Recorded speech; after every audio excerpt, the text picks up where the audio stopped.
आज आम सका बाहरी गलु बर तरकारी खायापी आम सांगर मोर सब प्रायतः जाऊ सब बुली बुलिका माने खायापी सब गाँव में टेस्ट करूँ कि कौन बर तरकारी कर तो यहाँ नर्माली आम गंडरपुर जाऊँ ये 1 किलोमीटर आम घर ठूँ यहाँ मोर स्कूल बाट माने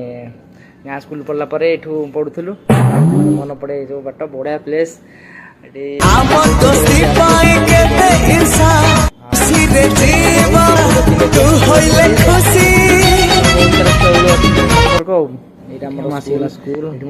बहुत शिक्षा मिली श्री अरविंद विद्यापीठ गंडरपुर बहुत बढ़िया स्कूल बहुत बढ़िया आम ए कुनाई पक खाया जावा आज कुनाई टू स्टार्टिंग तापर सबुदिन देखा कौट कौटी आम खाई जाऊँ देखिए कौन खाइबा सांग कौन खाइबू देखिए चलो कौन अच्छी खाइदवा एबे बरा इडली उपमा।